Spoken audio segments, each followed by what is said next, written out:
smash the time. This Glock match my handpiece, and I ain't trying to take him out, but I will defend this house. Or take a check. 144 in that black trench on some hitman shit. Shit call me 47. Praying for Armageddon. Me and my soldiers dressed for the wedding. Fuck the fame. Ask why, tell them I'm loyal to the king. Until the righteous reign. Loyal to the king. I want that straight lane to break the chain. Loyal to the king.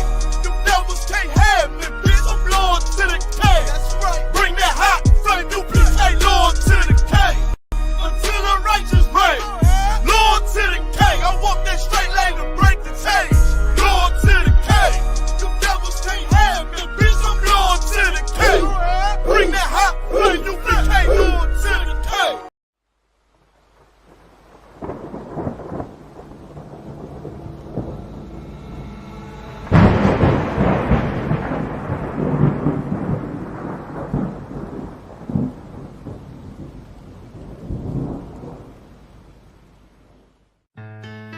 West till they bury me. I'm one west till they bury me. I'm one west till they bury me. I be one west to the death till they bury me. One west till they bury me. I'm one west till they bury me. I'm one west till they bury me. I be one west to the death till they bury me. I be one west to the death till they bury me. They ain't scaring me. Rip the soul out of Pharisee. Speaking heresy and get you fucked up apparently. It's like they daring me. I said chill, they ain't hearing me. They ain't listening. Every bar nitroglycerin. Hit your heart, bring it back to start, make you live again. Get them dividends or we start getting ignorant. I be on that soldier shit. I told you shit phenomenal. Nah, but he abdominal. So what you suckers trying to do? Rhyming comical. Guess it's funny until I'm bombing you. Bring apocalypse to them pussy niggas that's popping shit. Team my all-stars, I coach him up like I'm Popovich. Fuck the politics and the lobbyists and apologists. They vagina, so we gon' check them like gynecologists. It's kinda obvious how the situation is ominous. The way I vomit this and regurgitate for the audience. They start applauding this cause the competition is fraudulent. From the era where niggas smoke you up like a parliament. The flow been stupid, shit has gotten retarded since. All the dominance of one west rising to prominent. Cause I be one west to the death till they bury me. I'm one west till they bury me. I be one west to the death till they bury me. I'm one west till they bury me. I be one west to the death till they bury me. I'm one west till they bury me. I be one west to the death till they bury me. I'm one west till they bury me. They want a nigga quiet, mute my maneuvers, but I ride like I got group time for Uber. Rhymes hard like they been viewed by Medusa. 9 milli Luger, 17 in the Ruger. Only need a few to sit up in your medulla. Obligata for the regatta, niggas wildin', they win every dollar. They riding by in black Impalas, let the semi holler. A showstopper, been this proper since a teeny bopper. But now I'm growing them off Patron, a premium of vodka. I put extensions on the Glock, modify the chopper. The swore heavy, war ready, and that's working mama. No marijuana, say I got the loudest silence on it. When I'm up on it, ain't no rapper do it like I do it. A lot of spitties and writers, but when they heat's on, none of them can get to the fire around with me. And I had them niggas spin like a tire, down the deep. And I'm still dope as a piper. Every bar burn hard like a spoon with a lighter. Fuel to ignite, I'm winning, coming through with the title because UPK. I be one west to the death till they bury me. I'm one west till they bury me. I be one west to the death till they bury me. I'm one west till they bury me. I be one west to the death till they bury me. I'm one west till they bury me. I be one west to the death till they bury me. I'm one west till they bury me.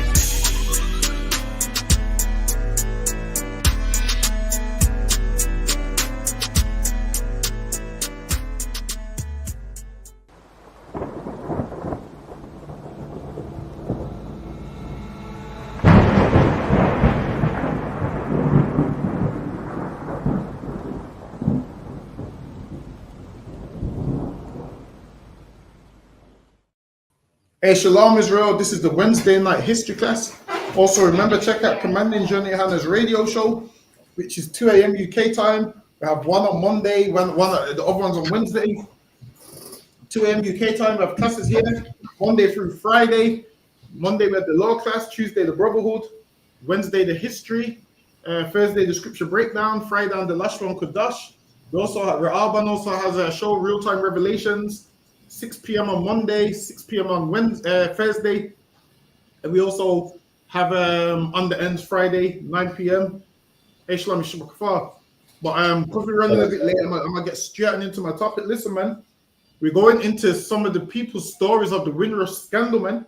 We're going into their stories, what they went through, how they was taken to the embassy, how they was handcuffed and treated like criminals, how the government claimed they lost their papers, man, how the people in the Home Office used to get bonuses, how the people in the Home Office used to get bonuses based off how much people they deported. So they looked at it as a way to make money. So while you're crying and begging them, please don't deport me, in their mind, they're going to deport you. Why? Because they're getting paid off everyone they deport, man. So I'm going to jump right into it because they're kind of slow on the time. Like Cousin always said, because it appears, she goes, because it appears they're forgotten. And it's true, England's definitely forgot, man. England had a Windrush day the other day, and they forgot the stories that happened to some of the people in the Windrush. So what I'm going to do for the next 4 weeks, I'm going to go over people's stories that was involved in the Windrush, man. I'm going to pick one person and go over their whole story like an autobiography, man. It's lucky if someone could get me this slide, Bobby Kashaw.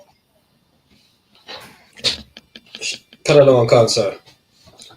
In August 2015, a little over 2 years before she was detained, Paulette Wilson had received an extremely worrying letter. Well, Paulette Wilson was a sister that came from the Caribbean when she was about 10, between 10 and 12. She didn't remember how old she was, but she was in England for nearly 50 years. And then she got a worrying letter. They sent her a letter, even though she was in England for 50 years. Go ahead. That was the day my world changed, she told me later. An unmistakable Midlands lilt in her voice. On a sheet of paper decorated with the Home Office logo and headed with the words, Notice of Immigration Decision. And now this sister was here for 50 years, and she got a letter through the post of Notice of Immigration. When she came over here legally, her grandparents was in England, and they sent for her to give her a better life. And she came over here legally, had the passport, the paperwork. She came over here before they passed the Immigration Act. And this is what England did.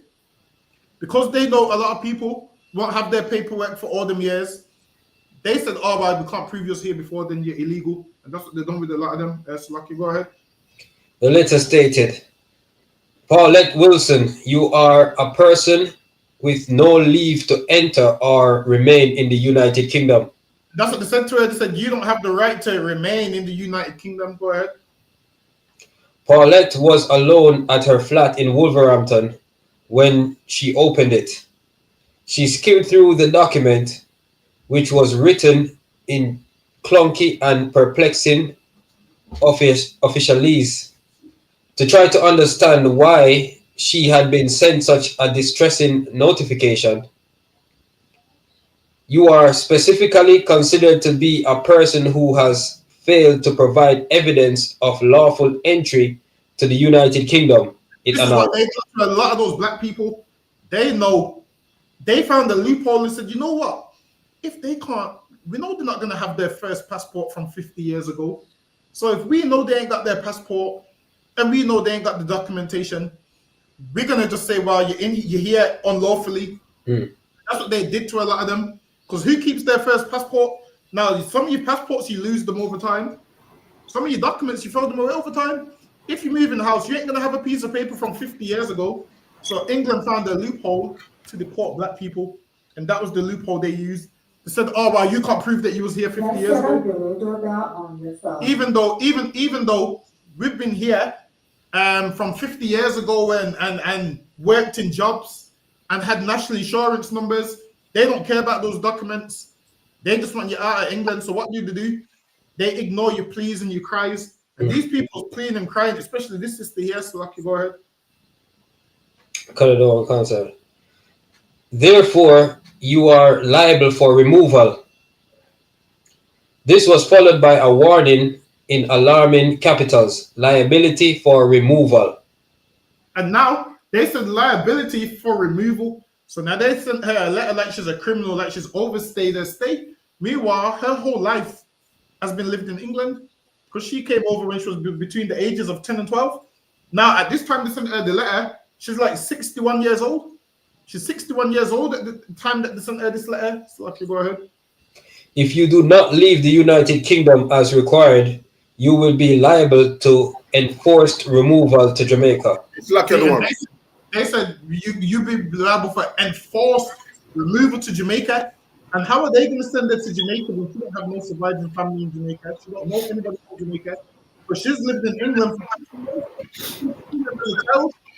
So Lucky, go ahead. So like the one is at that time was the retirement age 60 or I can't remember what age it would have been at that time. It probably would have been about 60. Actually, no. This is recently. So this was about 2015. So it probably would have been about 66, 67 actually. That's what. So basically, worked the people to death, right? And then told them to get piss off back to your Jamaica. So the work that used us up and then send us all back. Near enough. Jamaica, the Windrush. Yeah, that's basically what they did. Just work you to death, have you in England, and then find a loophole to get you out of England. So once they started to clamp down on immigration, the Caribbean community is the first people that they went to. They didn't go to the Ukrainians, the Romanians. They came to this sister right here, and the rest of them, she thought she was the only one going through it until her family went to the papers. And then when they went to the papers, tons of other black people came forward and said, oh, I thought I was the only one going through it. And that's how they all realized that was a scandal to get them all gone. Because they thought it was them as individuals until it made the papers. And then every Caribbean person realized they're going through the same thing. That's Lucky. Go ahead. Removal is a gentler official term for deportation, a word which is technically used only when a criminal is being sent out of the country. And they use that word for criminals removal. And this is the word of criminal. She was a 61-year-old woman. She worked in the House of Commons. She done voluntary work. And she done a lot of things like that. So, Lucky, go ahead. But beyond Home Office employees, few people understand the distinction, and most view a forced expulsion from the country, often with handcuffs, used as deportation, regardless of whether this is the correct terminology. The document upset Paulette profoundly, shaking her sense of who she was. That's sad, man. Imagine. It shook her sense of who she was, because all this time she thought she was British because she lived in England all these years. Now they're letting her know, you're not British, man. And then she's the last person that would have thought they're going to ship her away like that, because she's thinking, I've been here all these years. And this is why, listen, living under these devils, no black person should get complacent, because before you know it, they'll find some loophole to ship us out also. So, Lucky, go ahead. After a lifetime in England, she had always assumed she was British and had never left any reasons to question her identity. And after all these years in England, she thought she was British, which lets you know, no matter how long you've been here, they don't consider you British. They don't consider you English.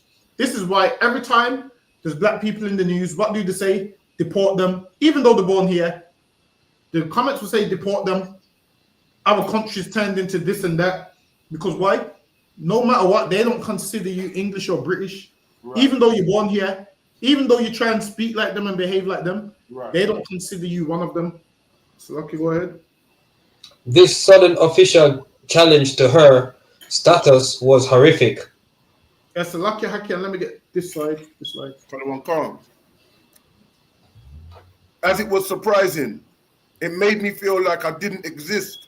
And the sister felt like she didn't exist, because she's saying, hold on, all this time I thought I'm English, I got a British documents, I got a national insurance number, I've worked in England for like 50-something years, and after 50 years, now you're telling me I'm not English and I must go to Jamaica. So, Lucky, go ahead. Uncertain how to respond to this letter, she stuffed it in a drawer so she wouldn't have to look at it. And this is where the sister went wrong. She just stuffed the letter in a drawer, thinking the problem would go away. One thing with the oppressor, he don't go away. He ain't going to go away. So, Lucky, go ahead.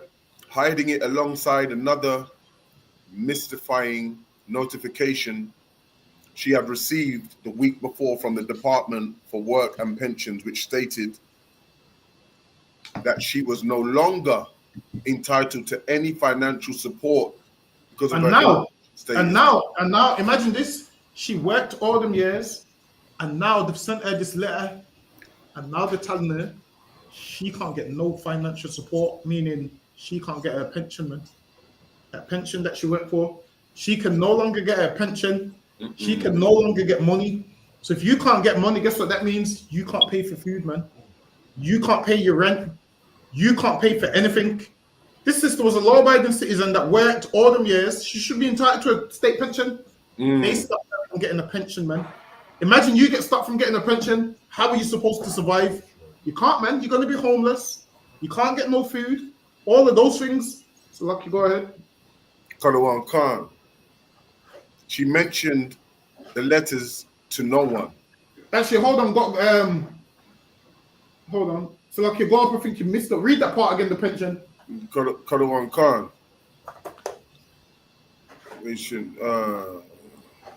She stuffed it in the drawer so she wouldn't have to look at it, hiding it alongside another mystifying notification she had received the week before from the Department of Work and Pensions, which stated that she was no longer entitled to any financial support because of her immigration status was unclear. And now she couldn't get no financial support because of her immigration status. They cut off her money, man. How evil can you be? You cut off a 61-year-old woman's money that served your country, man. That's right. So, Lucky, go ahead. She mentioned the letters to no one. I was panicking. And out of shame and embarrassment and hoping it would go away, she mentioned the letters to no one. Now she had a daughter. She didn't even mention it to her daughter. Go ahead. I was too scared to tell. Lucky, go ahead. I was too scared to tell my daughter I didn't know why they wanted to get rid of me.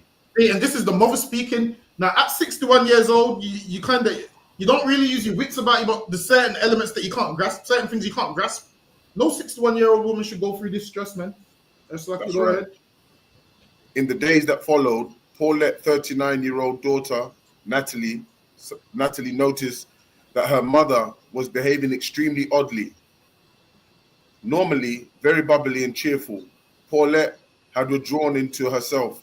See, so now the sister's withdrawn now. Now her daughter's noticing, yo, you're not as cheerful, what's going on? And sometimes you can see it in someone's countenance when they're going through things, man. You see what's going on, you're upset. And she's not told her daughter, but the daughter's looking at her mom like, yo, mom, you're not as happy, what's going on? And the mom's trying to hide it from the daughter that, yo, they're trying to shit me. So I can go ahead. It was a while before Paulette steeled herself to show Natalie the Home Office letter. Natalie was as confused as her mother had been and had to read it several times. The daughter read it several times because the daughter's, as far as the daughter's concerned, she's thinking her mom's English because her mom's been here her whole life. Imagine if your mom gets a letter right now, yo, and she's going to be deported. What would you do? You're going to cry your eyes out, man. You're going to be like, damn, they're going to shit my mom, and my mom's 61 years old. What about her kids? What about her grandkids? The Home Office didn't give a shit about that, Slurky. Excuse my French. The Home Office didn't care about that one bit, Slurky. Go ahead. Karawan Khan, you have no lawful basis to remain in the UK, and you should leave as soon as possible. And they put that on the letter, man. You have no basis to remain in the UK, and you should leave as soon as possible. And they wrote the letter like threatening, and they cut off her money as well. Go ahead. By remaining here without lawful basis, you may be prosecuted for an offence under the Immigration Act 1971. And now they had the Immigration Act in 1971. But peep this, Paulette Wilson came here before 1971. She came here before the Immigration Act. And the reason they passed the Immigration Act, why? Is because they said too much Caribbean people's coming to England. We need to limit how much of them can come. So that's why they passed that whole Immigration Act. It was passed for us. They hated us that much, man. That they passed laws in the House of Commons for us, man. Lucky, go ahead. In Kalawan Khan, the penalty for which is a fine and or up to 6 months imprisonment. You are also liable to be removed from the UK. If you do not leave voluntarily and removal actions is required, you may face a re-entry ban of up to 10 years. And now you get a ban, basically. If you've overstayed your welcome in certain countries, you get a ban from going back to that country. So that's what they're trying to remove her. And she's got nowhere to go because she ain't got no family in Jamaica. That's like you telling me, you know what, yeah, you get removed to Jamaica. I ain't got no active family there. Get down. Make you get down. Salakia. If you decide to stay, then your life in the UK will become increasingly more difficult. And that's what they're saying to it. If you choose to stay, your life in the UK is going to become difficult. So they're doing everything to get her to leave the UK. Go ahead. Shut it. Yeah, Karawan Khan. A list followed explaining that anyone who employed Paulette would be faced up to Salakia. A list followed explaining that anyone who employed Paulette would face a £20,000 fine. So now the sister can't even get a job because now they've shut down their opportunities, and they said if anyone employs her, they're gonna get a £20,000 fine. So you ain't gonna let her work for your company because you don't want this £20,000 fine. They've cut off her benefits, so she's got no options to make money, man. Zero options to make money because you're not letting her work, and you've cut off her benefits. And then if she did do some illegal activity, England's the first ones to claim she's going to say she's a criminal. They put her in a position where what else could she really do? What, starve and die? That's the position that they're trying to put her in. That's wicked, man. Cut off her food and a supply of to survive. That's some wicked stuff, especially especially as she worked all her life. And now, soon as it comes to a time where they don't want her here no more, just like slavery, right? Yeah. Work you to death, and when you reach the time now, they want to get rid of you. That's it, and which lets you know slavery still exists, man. The patterns are still there. Same pattern. The pattern's still there, man. You work until you're old, and then when they don't need you no more, yeah, get them out and send them back to Jamaica. That's what they're trying to do to her, man. Yeah. Go ahead. That her landlord would be fined for failing to spot her irregular immigration status. Well, now they're getting the landlord involved. Now she's about to lose her property. Imagine that. You lose your pension. You can't work. Your landlord can't put you nowhere. Now she's about to lose everything, man. Now where is this sister supposed to go? Of course she's going to be depressed, man. And this is why us people that are better off than some of our brothers and sisters, we need to have brotherhood, man. That's right. Yeah. Like you see how they cut the sisters' food off. Yeah. And us, man, this is why we have a food program, man. Yes, sir. Like this, we have a food program for sisters like this. Imagine they cut her food off so she can't eat. Guess what? All right, they won't let you eat. We will let you eat, man. Right. They won't feed you. We will feed you, man. That's right. We have no worries, man. And this is why we need schools in every country. So if she does get sent back to Jamaica, we can just be like, yo, about one, there's going to be a sister that lands at the airport. Yeah, come on. That's right. Why we need schools everywhere, man. That's right. People like that. So she don't have to go back to Jamaica and worry about, I don't know nobody in Jamaica. Yes. Listen, this is why we're so needed in this earth, man. And the Bible, this is why. And if you hate the Bible, if you don't like the Bible, you're full of shit, man. So right. The Bible tells you things like, treat the strangers good, man. So when things like this happen, because that sister, she would be a stranger in Jamaica when she goes back. And the Lord said, yo, treat them good because they're your brothers, man. That's what the strangers that it's talking about in the Bible. That's so right. You know what it's like. You was oppressed once upon a time. Says, yo, treat them good, man. Says, treat them how what? This is how you treat the strangers of our people. You treat them how Joseph treated you in Egypt, man. That's right. That's how you're supposed to treat them. How Joseph treated you in Egypt is how you're supposed to treat every black, Hispanic, and Indian that comes to the city, man. Right. Joseph fed them, made sure they didn't want for nothing, put extra corn in their back. Now, you don't have to do all that, but I'm saying Joseph treated them good, man. Gave them coins, took care of them. That's how we should treat our people. We should be at a stage where if they say they're going to deport us, all right, I'll send me there. I got UPK family there. Right. I'll be saying that oppresses the devil from overseas, man. Right. If I may, sir, and that's why we say brotherhood is a weapon. Exactly. The weapon against the white man, the weapon against all his devices and all his ways to kill our people and starve them out. When you got the weapon, you can defend yourself. When you got the weapon, you understand? Like having brotherhood. Just like you said, sir. Just to add to what you said, which is heavy. Imagine, like, you know, you could just call a bandit. Was it? What's his name? Another one. Another one in Jamaica and say, yo, her sister's coming over, take care of her. If we just kept brotherhood, like the scripture says, man, I mean, we'd have a weapon against whatever the white man tried to do to us, to any of us. And also another thing which is brotherhood. This is why everybody should pay their tithes, because it helps sisters out like this, man. Sisters that can't afford to eat and pay their rent.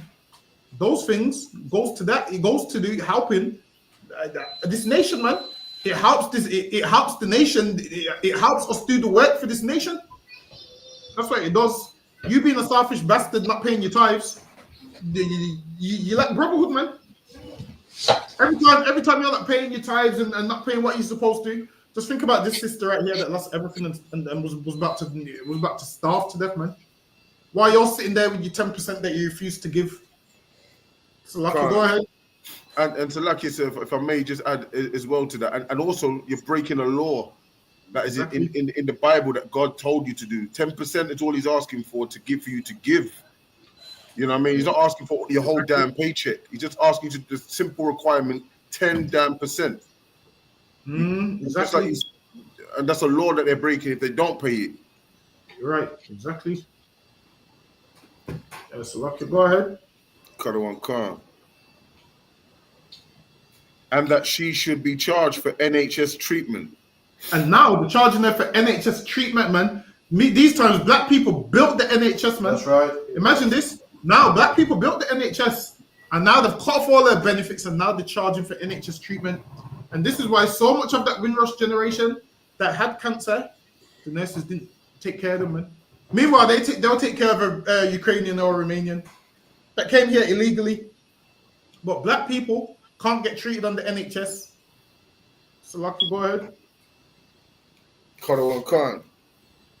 Natalie knew that her mother had arrived in England as a child and had never left the country.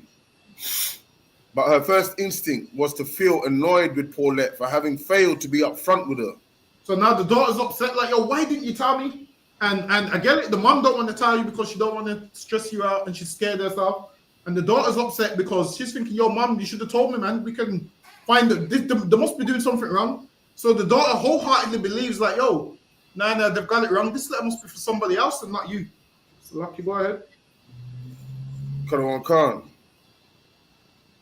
Natalie knew that her mother had arrived in England, Salakia, as a child and had never left the country. But her first instinct was to feel annoyed with Paulette for having failed to be upfront with her. Mom, are you an illegal immigrant? She asked. So now she asked her mom, because she's thinking, yo, what's going on? Why are they sending you this letter? Go ahead. Aghast and angry. All this time, and you haven't told me? So now the daughter's mad at the mom, like, hey, you're an illegal immigrant. Because she's not understanding. She's thinking, huh? Why are they sending that letter? So Lucky, go ahead. I didn't know, Paulette replied. Imagine this. The mom replied, I didn't know it was illegal. The white man's the devil, man. That's right. She's been here for 50 years, man.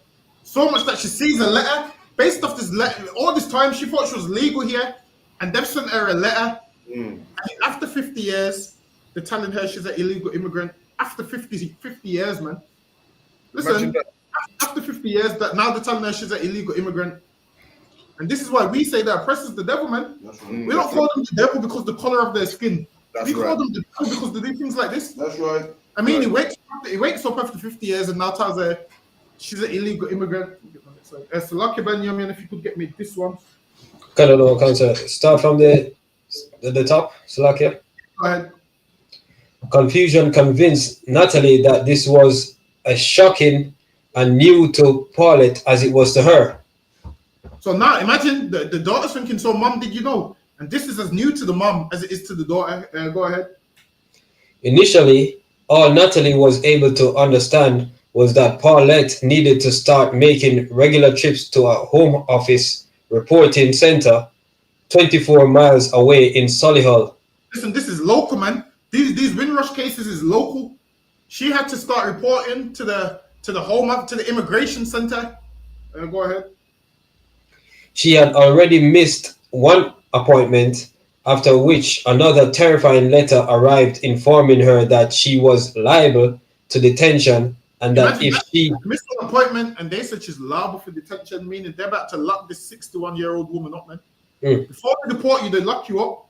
And they was telling her, yo, if you miss one more appointment, we're going to lock you up. This is a 61-year-old woman. You got her traveling 24 miles. Imagine this. I'm going to tell you why that person is the devil. Let me tell you why he's the devil.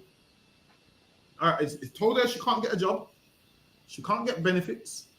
And now she needs to pay bus fare and train fare to get to the immigration center. How's she supposed to get that money if you stopped her from getting the job? This is what else these devils do. Right. In order for them to review your documents, you have to pay them a fee, like £300. How are you supposed to get £300 if you're not working? That's right. Why? They do that. Why? Because they don't want to look at your documents. They want you to get deported, so they charge for everything, man. Now, how much was it to get a lawyer? About $5,000 for you to get a lawyer, knowing the average person can't afford that. So now the average person just gets deported because we can't afford $5,000 for the lawyer. So, Lucky, go ahead. So lucky, sorry for me, and the refugees who come on the boat over in the UK, they put them up in hotels. Exactly. They get them nice hotels, man. Breakfast, lunch, and dinner. Meanwhile, our sister Paulette gets nothing, man. Hey, she won't know the curse of this. Whereas our sister Paulette gets nothing, man. She gets a pension cut. So Lucky, go ahead. She had already missed one appointment, after which another terrifying letter arrived informing her that she was liable to detention and that if she failed to report again, she would be prosecuted under Section 24 of the Immigration Act 1971. Now they're using this Immigration Act on there now. So Lucky, go ahead. Which could lead to a prison sentence or a £5,000 fine or both. So now, imagine how you're going to find someone £5,000 when you know they got no means to pay. That oppressor, imagine the wait until she got to 60 years old to do all of this to her, man. Go ahead.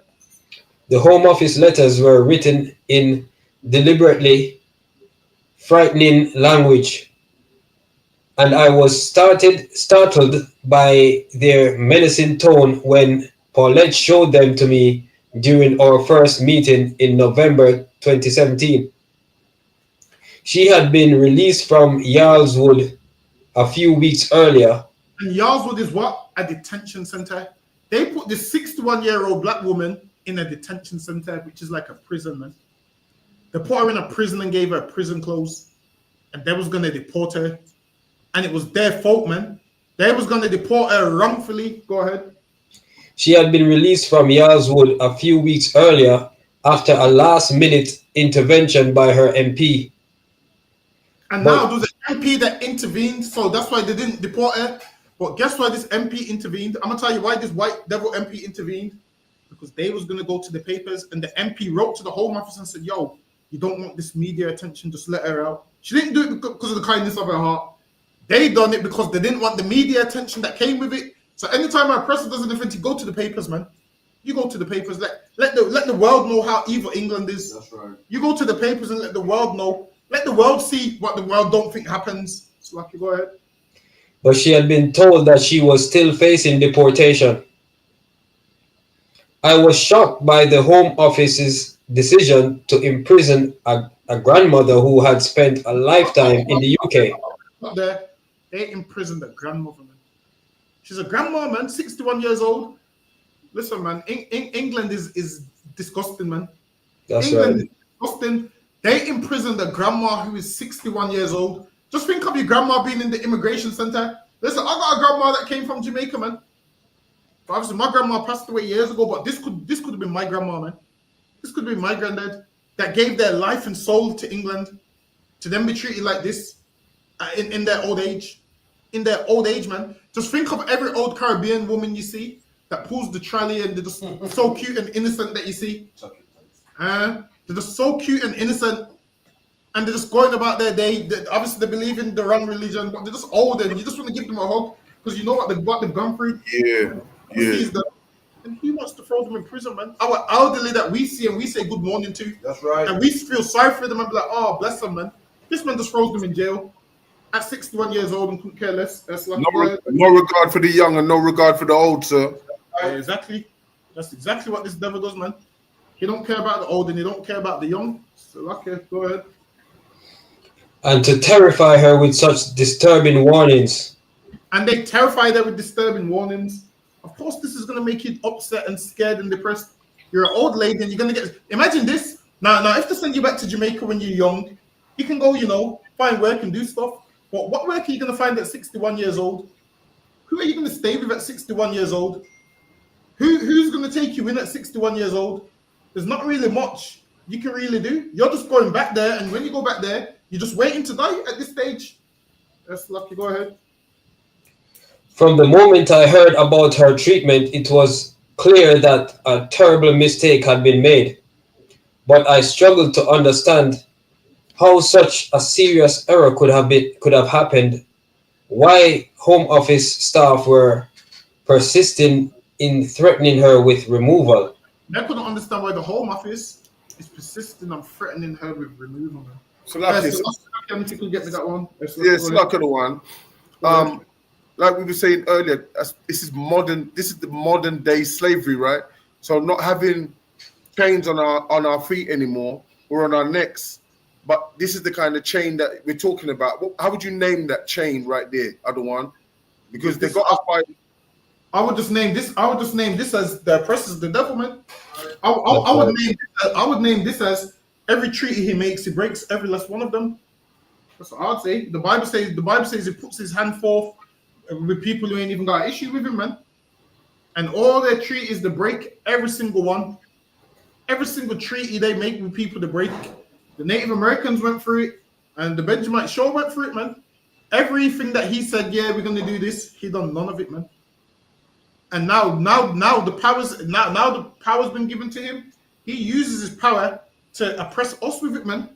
And this is why once Russia and all these nations start going to war, I don't want to see a black person fighting or crying, man. I'll go back. Listen, this is what I'll say. I say, remember the deportation, man. So, I'll say, remember deportation, man. That's what I'll say. I'll say, just take me down to the Home Office and you put me on a flight. That's what I'll say, man. I ain't fighting for no white man's country. Where this is people. How can a black person read these stories and how they treated us and then fight for these countries? It doesn't make no sense. Christianity, sir. Yeah, definitely Christianity. If you're fighting for these countries, you're going to die, man. And nobody would feel sorry for you. Like, nobody will feel sorry for you. That's lucky. Go ahead. Paulette travelled alone to the UK on a British Overseas Airways, right? A corporation flight from Kingston, Jamaica, sometime in 1968. That's when my mum was. She came in 1968, and they passed the Immigration Act in 1971. So they passed the act. Why? Because people like Enoch Powell was getting upset, saying, yo, we got too much Caribbean people in our country. We're sick of it. Cap it. So now they passed the act so they could lawfully stop Caribbean people coming to the UK. So that was the whole immigration law. It was for us. They put that in place because they couldn't stand us. English people saying, yo, we're losing our homes. We can't get beds in the hospital because they're taking up all the beds. So you see like now how they treat their Romanians now. That's how they treated us. So how they treat like the Somalians now and how they hate them, always remember they hated us like that. So they treated us like the Somalian before, how they treat the Somalian now. The only difference is the Somalian gets way more benefits than we ever got. The Somalian though comes here and doesn't work, whereas we did work. The Somalian comes here, has 10 babies and gets a 10-bedroom house and gets benefit for every one of those kids. Whereas our sister Paulette had her water cut off, man. She couldn't make money or none of that, man. That's lucky. Go ahead. It's lucky the one. That's if I may, sir. Isn't that the same as when Jerusalem was surrounded? Yeah. Look. Can I just explain, sir, if I could? Go ahead. Yeah. We couldn't go out for no food. We couldn't go out for no water. We couldn't go out for anything. They cut off our food supply. They cut off our water supply. Our means to survive is what I'm saying. The same kind of method. If you understand what I mean. That was like a siege. So this one here is more the oppressor just being it was being the devil then, but it's being the devil now. But that one was more like a siege where they would do that where the aim was to slaughter you and kill you and so forth. Whereas this one here, they just don't want you in England. But to cut off the food, to cut off the water, to cut off her income would be the same thing, wouldn't it? Trying to kill them. Back then in that siege, they was trying to kill you. Whereas with this one, they're not trying to kill you. They're just trying to send you back to what they call your original location. Okay, but they didn't use the same method, trying to starve her. Like also what they're doing is, in their mind, what they're doing, they think it's legal. So what they're doing, they think what they're doing is legal. So they're trying to get her to leave England. So they're saying, all right, then we're gonna cut your benefits, and then that way you go back to where you're originally from. Whereas the last one, they was outright trying to kill you in the siege. So it's slightly different. But I get what you're saying, but it's different. Okay. She doesn't know the precise date. Salakia? Yes, Lucky, go ahead. She doesn't know the precise date because all the adults who were responsible for looking after her then are now dead. So now all the responsible adults that was looking after her are now dead. Now, speak to a 10-year-old and you think a 10-year-old 50 years later is going to remember that she came in 1968 and the date and the time and where her passport is. A child is not going to know those things. She was a child when she came to England. So of course she's not going to remember everything because she's a child. A child is thinking about what children do. A child ain't thinking about adult documents. So Lucky, go ahead. And there is no one else she can ask. See, and there's no one else she can ask. Why? Because when she came at 10, everybody else, she's old at this stage. She's 61 at this age, and everybody else is dead by that stage. Her grandparents that she lived with, dead. Her mom, dead. Everyone's dead at that stage. That's Lucky, go ahead. She doesn't still have her plane ticket, of course, and doesn't have a diary chronicling this life-changing event, unsurprisingly. And she isn't even entirely sure if she was 11 or possibly 12 when she arrived. See, and she didn't know, and she wouldn't know. So the Home Office asking her these questions, knowing she's not going to remember.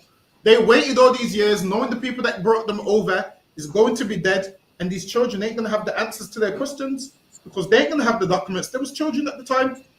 Now, if I asked you for a document that you had when you was 10, you're going to look at me like, huh? Listen, most people don't even know where their national insurance number card is. I'm sure you get one of those in your lifetime. So you get one. Now, if you lose that, you're pretty much done. And I've lost mine, so lucky I say. So, if I ask you, like, when did you get your measles? What date? Exactly. Nobody don't know. We don't know nothing. None of these stuff. Right here. Let's lucky go ahead. She just knows it was winter and extremely cold when she stepped out of the airport. It had been confusing. It had been a confusing 24 hours. Her mother had taken her to the airport in Jamaica. She was so overwhelmed. Salaki, I have to. You got a mic problem. Your mic's beeping. Yeah, Salaki, I was on mute. Salaki. Oh no, you got a mic problem. Your mic's beeping. No, it's not. It's the food. The food's burning. Salaki. All right, no sir. Go ahead. Yeah, Actually, you need to handle it. Yeah, if I could, Salaki. Yeah, go ahead. Go handle that. Go handle that. Salaki, go ahead, Benjamin. Cut it down, concern. She just knows it was winter and extremely cold when she stepped out of the airport. So that's all she remembers is it was freezing cold when she stepped out of the airport. And that's what a child will remember. Salaki, go ahead. It had been a confusing 24 hours. Her mother had taken her to the airport in Jamaica. She was so overwhelmed by what was happening to her that she was unable to register fully. And she won't be able to register. Why? Because she's been taken to the airport by her mother and she's not going to see her mother again because now she's coming to England to live with her grandparents. Her grandparents came to work in England and they missed their granddaughter and they said to the mom, yeah, don't worry, we'll send for her to come to England so she can have a better life. So she came to England and she would never see her mother again. That's the part that nobody understands when it comes to our life when we were sending for our children. Just think, your family's been torn apart, so someone's living in England, so you miss them. And then when you go to England, you miss the ones that live in Jamaica. We weren't all together as one happy family. We was living separate places, and it's not like now where you can phone on WhatsApp, where you could get a banana card and call, where you can see pictures on Instagram. It's not a thing like that. Back then, once you came to a certain location, you weren't seeing or hearing from anyone like that again, man. You're lucky if you get one phone call a month. and especially in the 60s and so forth, phones and them things there scarce. But as lucky, go ahead. Register the significance of the looming permanent separation. Instead, she focused on her fear of the beast-like aeroplane that she was going to be traveling on. This is the first time she's seen an aeroplane close up, man. This is the first time she's seen an aeroplane close up, and she called this aeroplane a beast. And when you read the Bible, John called in Revelations, he called it a dragon. Because why? We're not used to seeing these kind of things, so we describe it in terms that we know. He's in flying jets, fighter jets that shoot fire, shoot bombs and stuff. And he called it a dragon. This his sister called the airplane a beast. So Lucky, go ahead. I'd never seen a plane before. I'd heard them and seen them moving in the sky, but I'd never seen one close. About her life, so Lucky, go ahead. It looked like a giant truck that was going to have to fly. She doesn't remember anyone explaining why she was going. She just has a dim recollection that it was accepted unquestioningly that she was leaving her mother in Jamaica so she could have a better life in England. And now, she didn't know why she was coming to England. She just remembers that they said, you're going to leave your money in Jamaica, your mother in Jamaica, so you can have a better life in England. And back then, that's what Caribbean parents used to do. Like, they realized how hard their life was in Jamaica. And they said, you know what? I want my children to have a better life than me. They put their children first. They said, I want my children to have a better life than me. So what I'm going to do, I'm going to send them to England with their grandparents so they can have a better life. You know why? Because Jamaicans thought England was heaven. They thought England was heaven and it had gold pavements. And they thought it was so great and it was an opportunity to make money. So they thought, you know what, we're going to send our children there so they can have a better education than we had. Not realizing that in England, the oppressor is the devil, man. Not realizing in England, they hate and kill and oppress black people. They didn't know that side. They just thought England was a place where it's great and their children are going to be better off. Not realizing England is a shithole, man. That's right. Listen, I'll say that in the Home Office, England is a shithole, man. And this is why Russia needs to hurry up and get involved. Russia and Taiwan and all these countries need to hurry up and get involved, man. So once that smoke clears, I can see the kingdom. Once that smoke clears, I can open my eyes and see the kingdom. So Lucky, go ahead. For much of her early childhood in central Jamaica, Paulette's grandparents had raised her because her mother had only been 17 when she was born, so and not ready to look after her. Her mother had her at 17 years old, so now she was younger herself. So now the grandparents said, send her to England. We'll take care of her in England. Because the mother had her young, and obviously she can't really sustain her because in the Caribbean, they give all the jobs to the East Indians. So they gave all the jobs to the East Indians, and she couldn't sustain her. So now she sent her to England for a better life. That's Lucky, go ahead. Paulette's grandparents had raised her because her mother had only been 17 when she was born and not ready to look after her. But Isaiah... the mom had her young. She had her at 17 and wasn't ready to look after her. So grandma's was doing what grandma does. Listen, the best babysitters on this earth is a grandma, man. Grandma is the greatest babysitter of all time, man. Hey, nobody talking to grandma's babysitting. Right.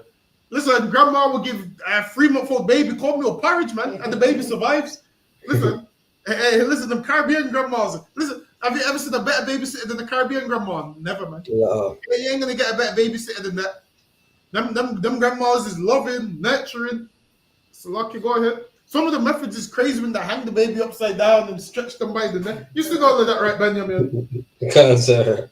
The stretch the baby's arms, hangs the baby upside down, and the baby survives. That's Lucky, go ahead. Canada on cancer. That's Lucky. Slovakia, that's it, sir. Oh, I thought you were going to say something. Slovakia. But Isaiah and Zanika had left to work in England when Paulette was 7 or 8. Zanika, in particular, had missed Paulette terribly and So had. now, so now Zanika is her grandma. So Zanika is Paulette's grandma. She was in England and she missed her granddaughter. So she sent for her granddaughter. Go ahead. And had sent money for a plane ticket to her granddaughter. And now she Yeah, worked over here and she sent money to get her granddaughter over to England. Go ahead. Canada and Khan. So she could have a bit Slovakia. So her granddaughter could join her. She was looked after by an air hostess on the flight. Someone she remembers being very kind. They used to send the children on the flight on their own. Imagine that, an 8-year-old on a flight alone. So they would put the children on a flight alone, and the grandparents would meet them on the other side, or the people in England would meet them on the other side.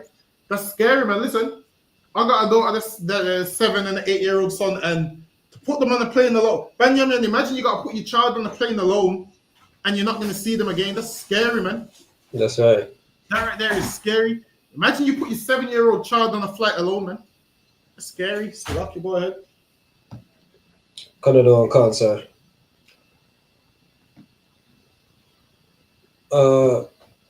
She was looked after by an air hostess on the flight, someone she remembers being very kind. She thinks this was the first white woman she had ever spoken to. And that's what I'm saying. She's seen a white person for the first time. Like, this is the first one she's ever spoken to. Go ahead. Paulette found it hard to understand her strange accent, but eventually realized. She couldn't understand the English because in the Caribbean, she's speaking patois, and this devil speaking the Queen's English. So she couldn't understand her. Likewise, Rocky, go ahead. But eventually realized she was being offered something to eat. So she asked for yam dumplings. So now, Paulette's 8 years old. The devil asked her what does she want to eat, and she asked for yam and dumpling. Listen, man, if you come into England, you don't ask for that, man. They're going to turn you away straight away, man. you don't be asking for yam and dumplings. They're turning you away straight away. You ask for that. They're going to be like, yeah, this one's too. They're going to be like, this one's too niggerish. And they turn you away. So like you said, go ahead. So like you said, the hair hostess probably wonder what is that. And the air hostess must be thinking, what's yam and what's dumpling? Well, listen, is it true that on Air Jamaica you used to get Caribbean food? Cancer. I've heard it before. That they used to serve, the ackee and saltfish, all of that, and then Listen, every flight that I go on, I'll be getting the horrible bland English food, man. Listen, I'm sure there's no more Air Jamaica, is there? No, I told it. Damn, Air Jamaica's gone. That's crazy, that is, man. That's lucky. Actually, you know what? Tell a lie. I remember they did have Jamaican food. I remember. Because when I went to Jamaica years ago, on one of the planes, the food was lovely. And then on the other one, it was horrible. So I can't remember if it was there or back. That's lucky. Go ahead. Canada and Cancer, which she was sorry to discover were not available. She remembers the BOAC woman retying the ribbons in her hair before they landed. So like BOAC that's not British Airways, is it? I got no idea what that is. Hold on, wait, what are you looking at? It says she remembers the BOAC woman, which is a hair hostess, retying the ribbons in her hair. Yeah. That I don't know what I think that's a plane, but that's the woman on the plane, the air hostess that was taking care of her. Canada and Cancer. So now they used to do it in a way where if children was traveling on their own, there would be like an air hostess that would, once they get off the plane, would take them to the other side of the airport, because even as an adult, finding your way around the airport is difficult. So for a child, damn. So they just task this air hostess to do certain things for her. Go ahead. Canada and Khan. And leading her through the airport to find her relatives. Her grandparents drove her to their home on a red brick, 2-storied terrace street in Wellington in the Midlands. She was appalled by how dark the new country seemed but excited to find that for the first time in her life, she had her own room with a Imagine that bed. now. When she was in the Caribbean, she lived with her mom, so obviously her and her mother would have been sharing a room because they didn't have money like that. So now she's come to England, and now for the first time she's got her own room. So she's like, "Yay, this is cool." So Lucky, go ahead. With a bed, a dressing table, and a wardrobe. Downstairs, there was a television which delighted her because there had been no electricity in her village in Jamaica. So now this delighted her because back in Jamaica they had no TV because it was poor. But in England she's seen the TV. So she goes, had no electricity in a village in Jamaica. Listen, man, Banyamian, I didn't know that there was no village. I didn't know those villages in Jamaica. I thought it was just bare cities. So, I didn't know those villages in Jamaica. it's lucky, sir. No, no. It did say earlier she was from in central Jamaica, so I'm thinking it's probably Clarendon in the country. So Yeah, it has to be. Cause I'm thinking, yo, when I went to Jamaica, I didn't see no village. Village to me sounds like what they have in Africa. When I was in God, Jamaica, yeah, cities I was seeing. God, sir. So when I'm hearing village, I'm like, yo, I don't know about village in Jamaica. She must have got that part wrong. Yes, lucky. Go ahead. So like I said, maybe it's just country life. They just use the term village for that. So. Yeah, it has to be. Yeah, it has to be that. Cause I'm hearing village. I'm like, village in Jamaica. Her new life did not go smoothly. She was homesick and found England cold and unwelcoming. And listen, she was homesick and found England cold and unwelcoming, meaning she came here and realized racism is real, man. That's Did right. you know most people in the Caribbean didn't know what racism was until they came to England? They came to England and they realized that racism is real. And now she realized racism was real as a kid, and she further realized racism was real when she got to 61 years old. Lucky, go ahead. For her mother had tell her grandmother she wanted Slovakia. She used to cry for her mother and tell her grandmother. That's sad that is there, man. Imagine. So now she lived with her mother. Her mother sent her to England to have a better life. And now she's crying for her mother because her mother's still in Jamaica. And the oppressor's the devil, man. He split our family up that way. He said, nah, not everyone's coming to England, just one person at a time. So now she misses her mother, and it's normal. You're gonna miss your mom, and your behavior is gonna change. Imagine you growing up with your mom, and now you no longer live with your mom. And now it's like you have to sacrifice one, you have to split between the two. You miss your grandparents. But if you be with your grandparents, you can't be with your mother. And if you be with your mother, you can't be with your grandparents. That's the predicament that they put a lot of these Caribbean children in. That's right. They put them in that predicament. People don't know, people don't understand the emotional side that comes with it. They just read it, oh yeah, Windrush, yeah, they came to England, nah. What about the emotional part that people fail to factor in? That you're leaving a whole life and you're leaving a whole family and set of people that you're going to miss. It's going to affect your behavior. So Lucky, go ahead. And tell her grandmother she wanted to go back to Jamaica. When she told her grandmother she wants to go back to Jamaica, so Lucky, Hacky, and Right on Time, you able to get me this one? Yes, sir. She found the rules imposed on her constraining, and she frequently ran away from her grandparents' house to the woodlands nearby. And she would run away from her grandparents' house. Why? Because the rules that was imposed on her is different to the rules that she had when she lived with her mother. Understand this? Let's say you live with your parents and then you go and live with somebody else. There's gonna be different rules that you're not used to. So it's gonna affect your whole behavior. And that's what this sister's going through, man. She's upset, missing her mother, and she's under certain rules that she's not used to. Go ahead. Kadawan Khan. She hadn't been to school regularly in Jamaica, and she struggled with reading and writing. And she struggled with reading and writing. And so much people of that generation struggled with reading and writing. Now, most of our grandparents struggled with reading and writing because they weren't from here and they was just forced to work. They didn't have no time for education. They was forced to work. So if you speak to a lot of like the older community, they struggled with things like reading and writing because obviously they didn't get the chance of education that we had because they had to just come here and just do cleaning jobs or whatever. They didn't have the time to study and read and whatnot. And plus, the one just to add to that as well, we was only allowed to read 600 years ago. We weren't, advanced like everyone else. We weren't allowed to read, was we? From slavery. So while it is with slavery, certain countries allowed people to read and certain ones didn't. It was more in America that you would get your eyes burnt out if you was reading. But in England, while it is, they gave you a watered down version of the Bible, which you was allowed to read.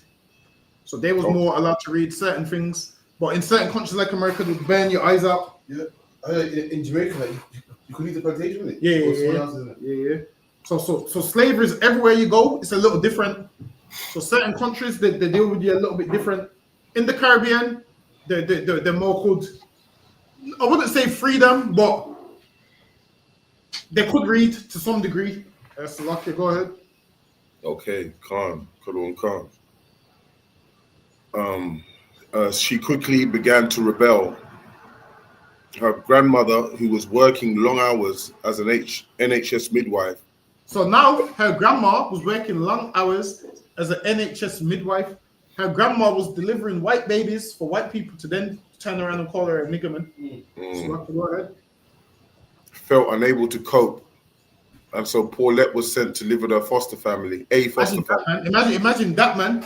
The grandma couldn't cope with her, so now they sent her to live with a foster family. It's trauma right there, man. Of course she's going to traumatize you. You went from living with your mum in Jamaica. You want to go back to Jamaica because you hate England because it's unwelcoming. And then your grandma just puts you into care to a foster home. Sad, man. Her whole life from the get-go was a horrible life. These are the parts of the people's life that they don't tell you about. Imagine that. They put her in care. So she went to go live with foster families. So lucky, go ahead. Khan. It was a tough beginning. Paulette had moved to an area where racial tension was running high. And now she moved to an area where racial tensions was running high. Go ahead. 4 years earlier, in 1964, the nearby town of Smithick had witnessed the worst racist general election campaign in British. And now Smithick's down the road, man. And they said it had the most racist campaign in history, man. Go ahead. Khan, in which the local Conservative candidate Peter Griffith fought and won on the slogan, "If you want a nigger for a neighbor, vote Liberal or Labour." And that's what they said, man. They said if you want a nigger for your neighbor, vote Liberal Democrats or Labour. Imagine this, because what these Edomites were saying is, yo, vote for us and you won't have a nigger as your neighbor. And they won off that slogan, man, which shows England's a racist country because most people voted because they didn't want a nigger as their neighbor. Why do you think everywhere your nigger behind moves, the house prices go down? When your black ass moves somewhere, everybody's house price goes down in the market. So I need, where am I find it now? So this is what I need. I need more black people to move into certain neighborhoods so I can buy a house for cheap. We're gonna help each other. That's brotherhood, man. You black people that can afford houses, you move into these white neighborhoods so we can move right next to you and they can move out, man. That's right. Hold on, let me see if I can find it. Something is colored in the neighbor. The most ideal name. Nice vote labor. Colored in the neighbor. Colored neighbor.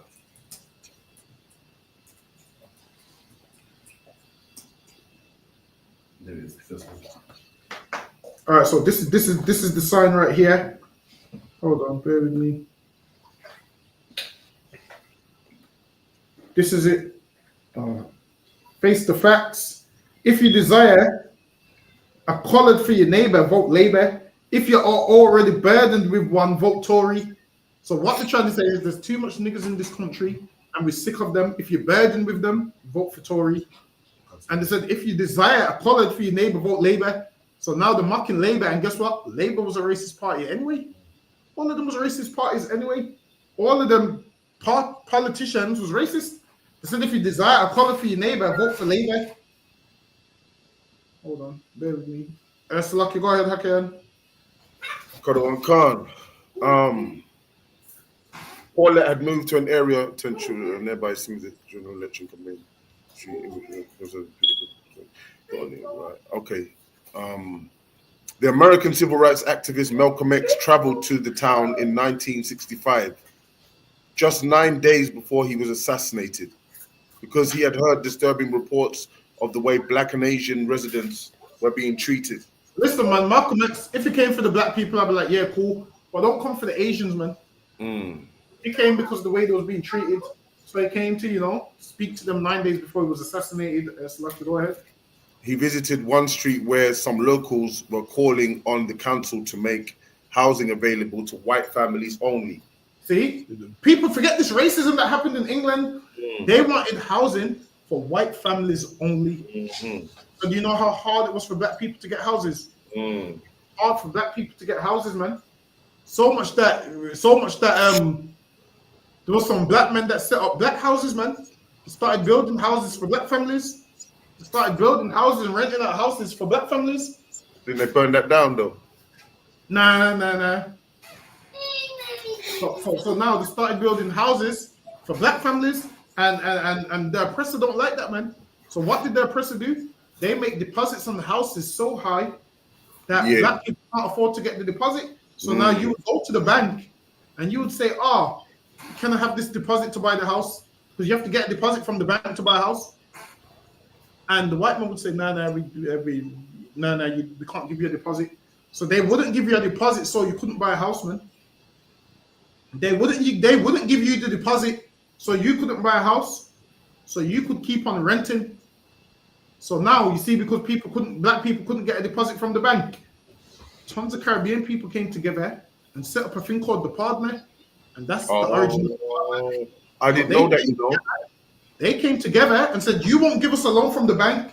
We're going to start a partner where we're going to give each other money so we can get the deposit for the house. And that's why you have a partner today.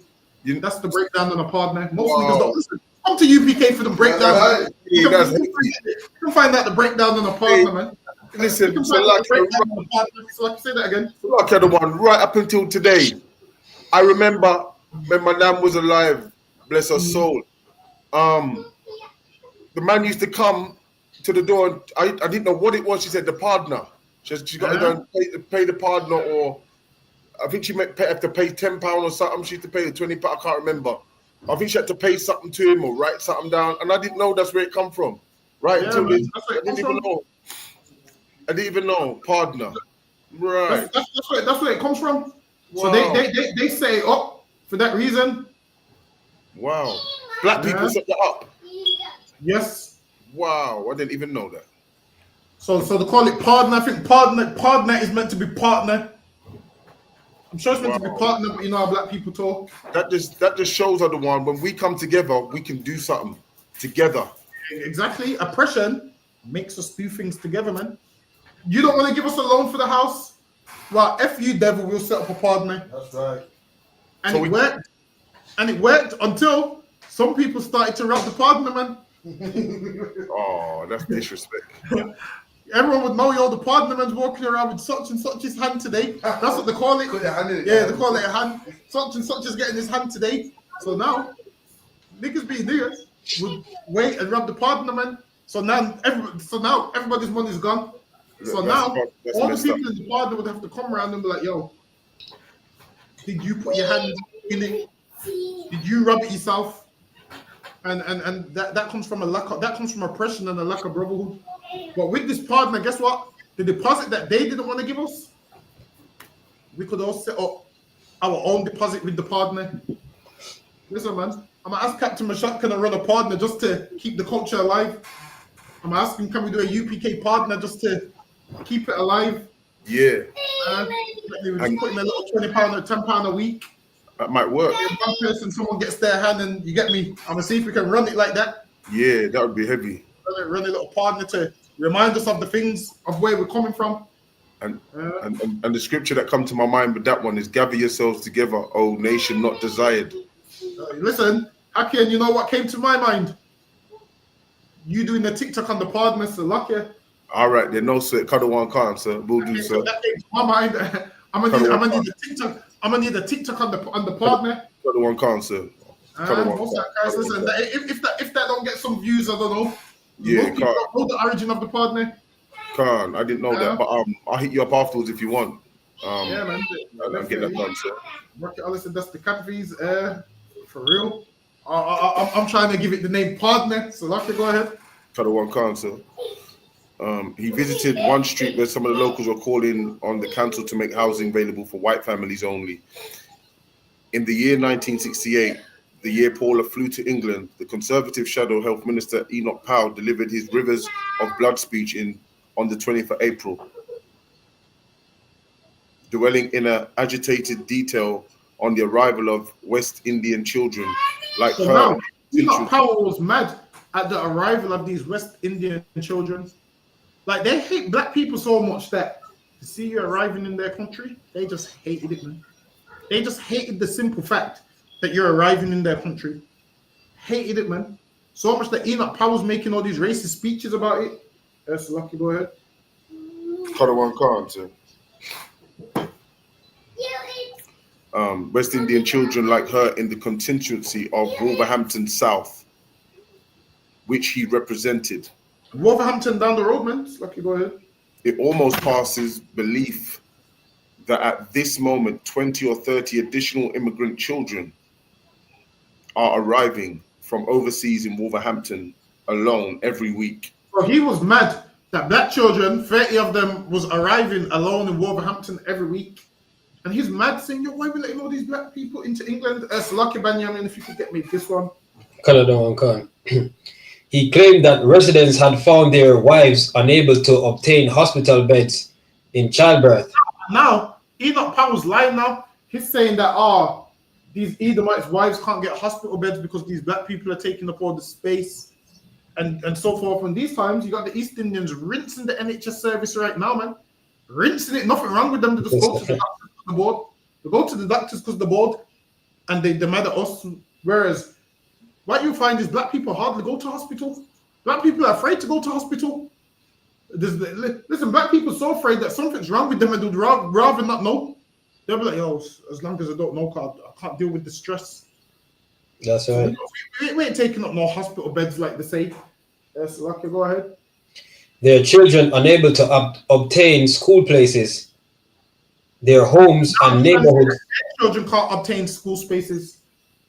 Go ahead. Their homes and neighborhoods changed beyond recognition. Now they're saying their neighborhoods is changed beyond recognition because we're there. Go ahead.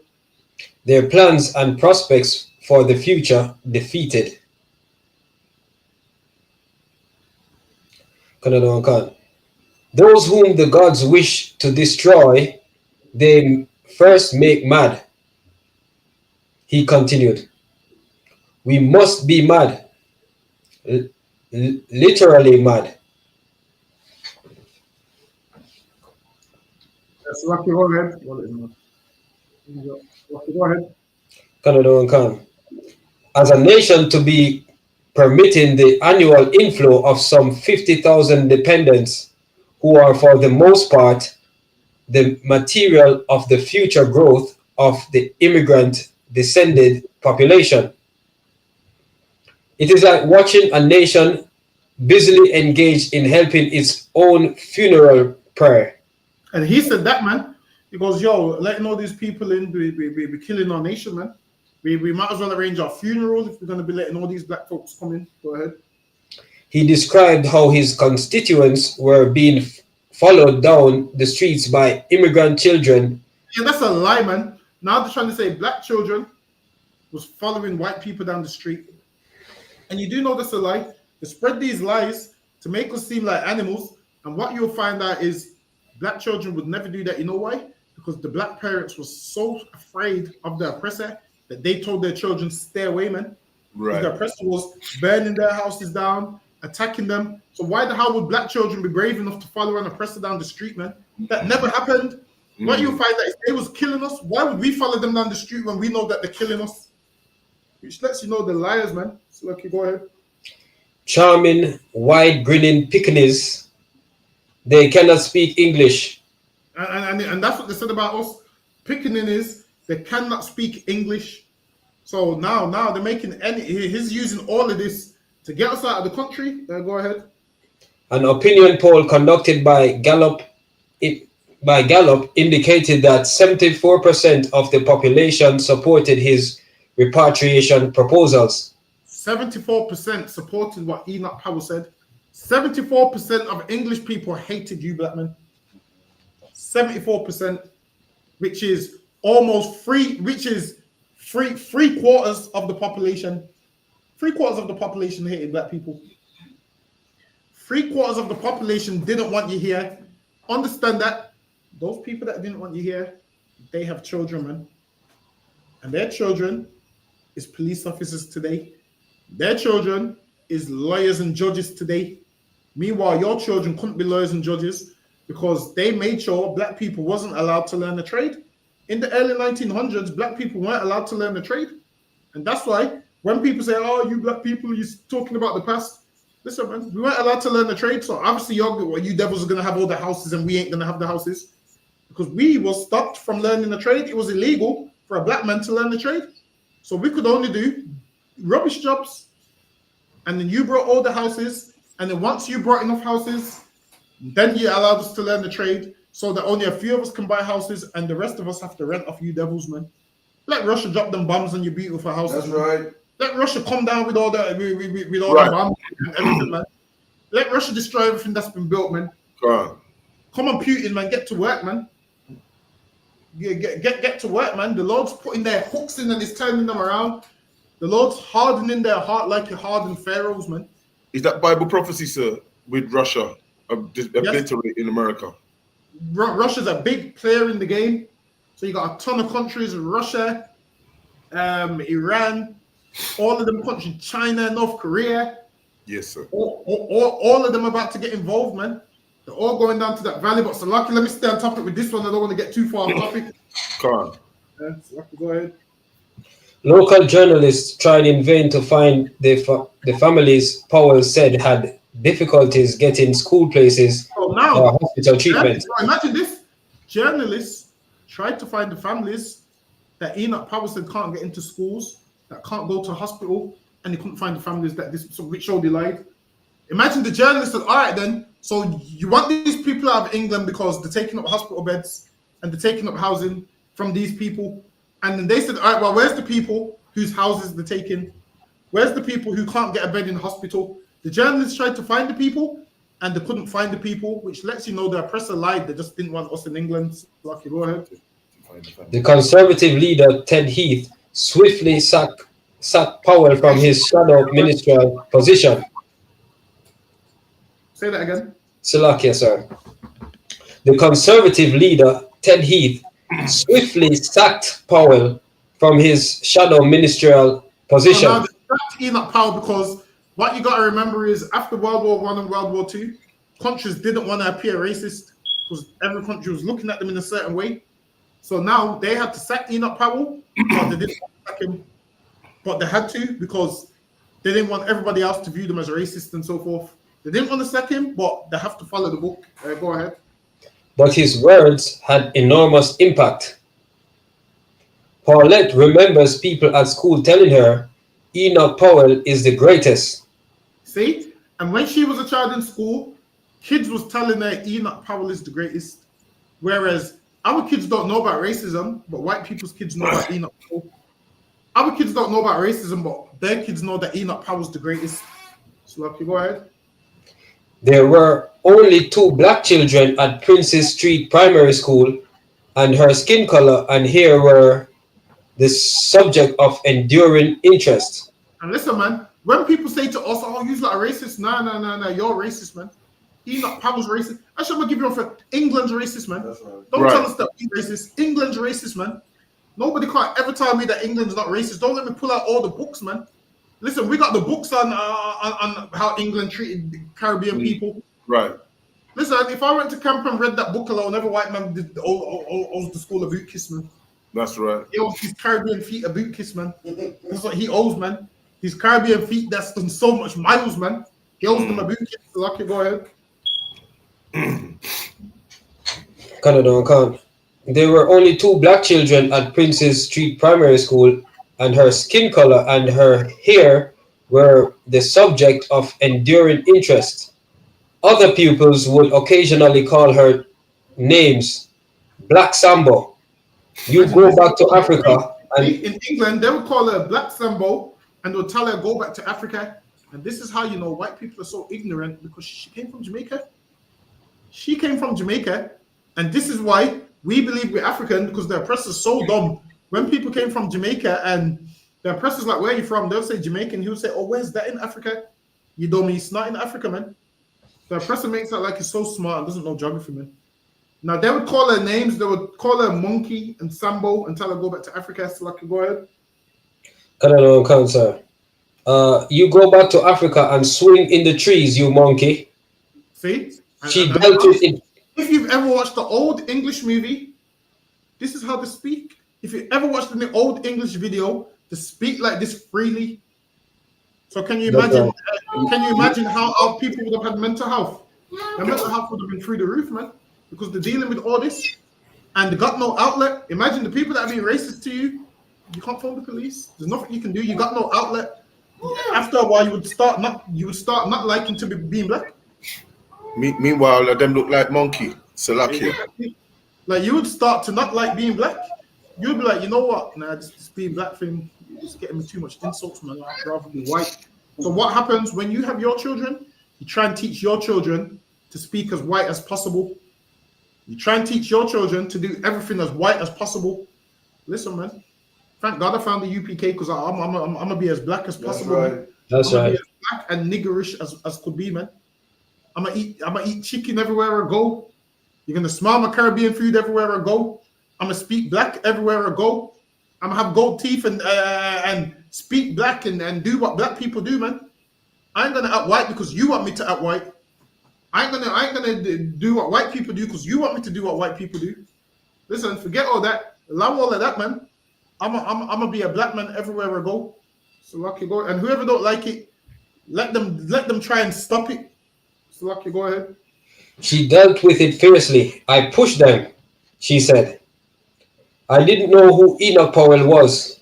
Imagine this. So she didn't know who Enoch Powell was, but the white people did, which shows those English parents teach their children racism. They teach their children Enoch Powell's the greatest. Meanwhile, we don't teach our children Enoch Powell's the devil. Harry Smart should have been that. Enoch Powell's not the greatest. Enoch Powell's the devil. But she didn't know who Enoch Powell is, because now what you'll find is back then our Caribbean parents tried to shelter us from racism, but then we all have our first experience of racism one day, and that's when we realize we're black. Listen, some of us have our first experience of racism at 4 years old, 5 years old. Your parents can only shelter you from it for so long, whereas we have to face it head on and say, yo, these Edomites are the devil. They're going to call you some things, but they're the devil. And then at least when your children experience it, they can respond with, well, you're the devil. So, lucky. Go ahead. Salakia, I didn't understand what they were talking about. And she didn't know who Enoch Powell was, and she didn't know what they was talking about. But they was being racist towards her. They was being highly racist towards her, man. Hold on. So lucky Benjamin, you're able to get that one. I think Hakim's away from his computer. Sir. Sir, before, if I may, you know when it said that she was in a foster, she got fostered. I'm not sure if when she was in school, that was the time she was being fostered. Salakia? Yes, it would have been that time. Because we're not sure. I'm not sure if it says how long she was with the grandparents before she Went into before care. they fostered her, right? They put her into foster care. Salakia. Yeah. So it would have been around. You're right. It would have been around that time, because when she was with them, she wasn't going to school. So I think once she got fostered, that's when she went and started going to school. But Salakia, sir. I want to know who fostered her, if it was devils or not. Salakia, go ahead. That's where I was gonna say, Salakia, sir, because from knowledge, from family knowledge and stuff like that, a lot of people, they were fostered by the oppressors. Yes. during that time, and therefore those oppressors, they kept in contact and stuff like that, as their like second kind of mother, like. So okay, for me. Yes, you're right, and it makes sense because I doubt any black people's going to be fostering during that period of time. So it makes sense these devils fostering black kids and teaching them white ways, man. But you know what? She has a daughter. I might have to see if I can reach out to the daughter on Facebook and ask her about her mother's experience. Cause yeah, she's got a daughter. I think she's in the Midlands somewhere, from what I remember. Because if such the case, then her daughter, she would call it the foster parents like a grandparent. Yes. So like Yes, that's who she would have known. So yeah, if anything, the daughter probably won't think all Edomites are bad because maybe Paulette was fostered by Edomites. Canada cancer. So yeah, she won't think they're all bad. But yes, so okay, go ahead. 2.5 years later, at the end of October 2017, I had an unexpected email from the charity headed urgent, imminent deportation of a lady who has been in the UK. So now they're trying to get her help because now back then that was a backdrop of her life. Now we fast forward 2 years later. This is right. This is like 2 years after she received the letter. So now they're trying to get her help so she don't get deported. So lucky, go ahead. Urgent, imminent deportation of a lady who has been in the UK for 49 years. Imagine that, she was in England for 49 years, man. She's been in England longer than I've been alive, and they're trying to tell her she's not English. The oppressor is the devil, man. So lucky. There's no other way around it. So lucky, go ahead.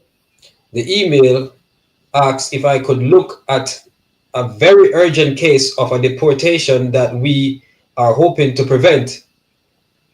Staff at the Refugee and Migrant Center had been helping Paulette to unravel why she was being targeted by the Home Office and had gathered evidence of 34 years worth of national insurance payments. And now they have evidence of 34 years of national insurance payments, because obviously if you work in England, you get paid because you have a national insurance number. So lucky, go ahead. Proving she was a long-term legal resident when unexpectedly that she's a long-term legal resident. Go ahead. When unexpectedly she had been arrested and sent to a detention center. Bless her, man. They sent this old woman to a detention center at 61 years old, man. Slucky, go ahead. Terrifying, Slucky, sir. Yeah, imagine that, man. They sent her to a detention center, and she's just a good woman, man. That worked her whole life in England. Go ahead. Arrangements are going ahead for her to be deported imminently. And they was going to deport her, man. Slucky, go ahead. Regardless of the evidence that she has the right to live in the UK. And this is the white man for you. Regardless of the evidence, he don't care about evidence, man. He don't care. He was going to deport her regardless, even though she's got the right to live in the UK. Go ahead. So, lucky, sir, if I may, a few years ago, I had an indefinite leave to remain in the UK, right? And I think I've had that from a long time, from the early 2000s. And in 2013, I think they changed the rule that you needed to have a biometric card instead of the indefinitely leave to remain in the passport. So what they would say to employers that they shouldn't employ anyone unless they have the biometric card. Damn. So if you didn't have the biometric card, you can't get a job in this country. I think they're trying to change it now. And you know what's crazy about that? What's crazy about that is they're telling people don't employ anyone with that. You know why? Because they want you to commit crime, so it's easier for them to deport you. Imagine you're trying to work legally, and they're saying, no, don't employ them. So in order for you to eat, obviously, some people's going to say, you know what, I need to fund. So they're going to commit crime, and then the oppressor then labels you an animal and removes you straight away, man. The oppressor is the devil, man. He knows what he's doing. When they stop your money, they want you to do other things so they can lock you up. And sometimes we don't see that. We just see it as you all need to eat. And this is why Commanding General Johanna is doing an amazing job. Got a food drive going near enough every city, man. Where brothers don't have to commit crime, man. They can get a meal, get some tin beans, bread, food, whatever. Listen, in here we'll make sure you eat, man. Like we'll make sure you eat. So lucky, go ahead.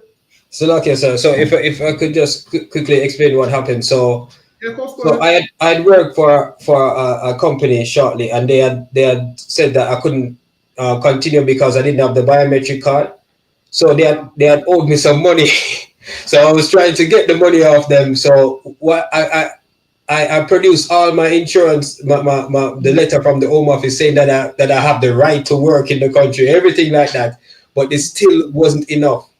Even though I could travel on my passport, I was still not able to get a job without the biometric card. So this is how they try to. This is where it's corresponding with the fact that she's shown letters from the Home Office giving her the right to work in the UK, all her payments and everything, and they still disregard it just because she didn't have that actual letter from the Home Office itself, which perhaps came around. I'm not sure when they made it a sort of legal, like before the time in the 60s when she came up with her grandparents. So like, yes, sir. So that's how they operate. So they didn't, because she can't find the paper, they should consider the evidence that she's given, but they're just they're not being understanding to the situation. If you understand what I mean, sir. Listen, 100% understand what you mean. They ain't been understanding at all. Even though she's showing them 34 years of wage slips and national insurance number, they're like, nah, that's not enough. And they're being petty. They know exactly what they're doing. But the reason they're doing it is because they get bonuses for removing people from the UK. So they don't care about your personal situation. They just want the bonus. So while they have that bonus to spend with their wife and kids, your kids can't see you because they've sent you back to the Caribbean, which is unjust. And this is why the Lord is going to get justice for us, man. I'm telling you that justice, we definitely deserve that justice, man. The same way we've been traumatized, they have to go through the same thing, man. The Bible says reward them to her double, man. They're going to show me documentation. Listen, they're going to show me documentation saying, look, man, I've been given leave from the plantation. Here's the document. I'm saying, nope, that's a forgery. I'm saying, nope, that's the wrong letter. That's a forgery. I'm going to do the same stuff that they do to us. Yes, Lucky, go ahead. Miss Wilson is now 61. She has never returned to Jamaica and is distraught at the prospect of being separated from her family and sent to a country where she has no connections or support. And they're going to send her to a country where she has no connection or no support. Because she don't know anyone from Jamaica. She's lived in England her whole life. So Lucky, go ahead. Which she has had no contact with for nearly 50 years. So she had no contact with Jamaica for 49 years. So Lucky, go ahead. But news that a woman who had been living here for half a century, who had attended primary school in Britain in the 1960s, had now been classified as an illegal immigrant and sent to Yarlswood. 1960s and she went to primary school here, and now they're calling her illegal immigrant. Yes, Lucky, go ahead. And sent to Yarlswood, a notoriously unpleasant 400-bed women-only immigration detention center run by the vast private outsourcing firm Serco. And Serco have prison vans, man. So Lucky, go ahead. Was really unusual. I had visited Yarlswood in the past and interviewed inmates, many of whom had endured long periods of incarceration, often with no clarity about when they would be either released or removed from the UK. Undercover filming in 2015 caught guards expressing world-wearing cynicism about the desperate behavior of detainees. The detainees was depressed, and a lot of them was suicidal because they're getting sent to somewhere they've never been before. It's like me dropping you off a place you've never been. You wouldn't know how you're going to eat, how you're going to live. So a lot of them was suicidal. So Lucky, go ahead. They were all slashing their wrists apparently. Let them slash their wrists, one official was recorded telling another. One of these people that worked in the place said, and they were secretly recording like by Watchdog, and one of them said, yeah, let them slash their wrists. That's what they think of people's lives, man. They said, let them slash their wrists, meaning they don't care that you're about to get deported and lose everything. They was like, let them slash their wrists. So, Lucky, go ahead. An official recorded telling another in report for Channel 4. It's attention seeking. They call it attention seeking. How's it attention seeking? They're about to lose everything. I believe there's a Windrush documentary. It might be on BBC iPlayer. Give it a watch. It will break your heart. I'm going to see if I can find the link for it. But watching these programs, it will break your heart. I'm telling you. So, Lucky, go ahead. I assumed a clerical error had been made about Paulette's status. I'd read and written a lot about Home Office mistakes, most of which I guess were the inevitable result of the workload placed on this huge, understaffed bureaucracy, combined with the political requirement to bring about drastic reduction in immigration figures. Listen, man, they was trying to get them immigration. They was trying to get the so-called immigrants gone. So if I may, you said they're just trying to say that it's because they're almost trying to say that it's because of lack of staff and a lack of work.